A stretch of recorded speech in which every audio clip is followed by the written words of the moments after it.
Frederick of Denmark's history of controversy and controversy is extensive. We tell how he went from being Queen Margaret's troubled son to settling down with Mary Donaldson. Queen Margaret's expression of disgust was absolute every time she discovered that her son had fallen in love again. None of them suited him. She dreamed of her eldest son Frederick of Denmark, 55, falling in love with a young woman from the monarchy, but he, nicknamed the Turbo Prince for one of his high-profile scandals, refused to date princesses. He seemed more interested in models and singers.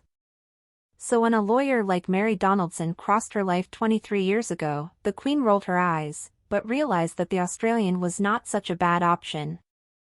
Frederick of Denmark, the prince addicted to scandal. It is said of him that he was a man in love and that he fretted at a great rate about the woman with whom he began a relationship.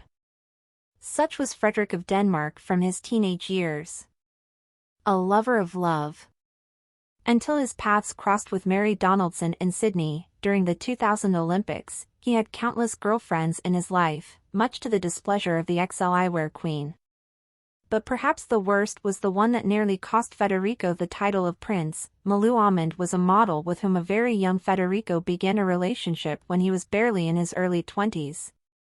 Margarita didn't like the older man's girlfriend's profession, but she liked it much less when the couple was arrested on New Year's Eve 1992.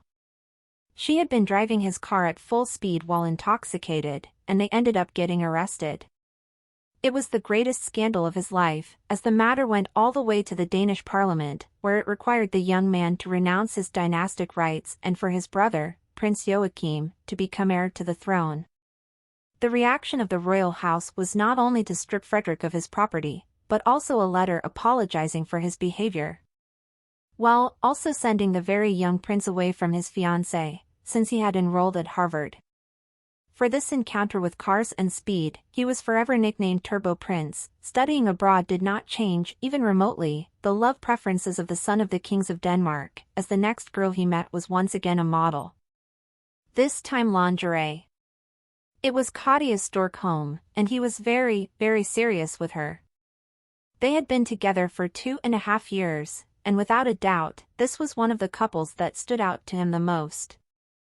For his parents, being related to a man who was dedicated to posing in lingerie was between bad and very bad, and again, he ended the courtship because of family pressure and from mannequins to shows. It was 1999, and this wasn't the first time Federico had been linked to someone in the entertainment industry. He had been involved with drama students before, but with Maria Montel it was different. He was older and she was a famous singer. This love story lasted a year and ended, like all the previous ones, with the words, "It's not you, it's me." Or rather, "It's my family." How did Frederick of Denmark and Mary Donaldson meet?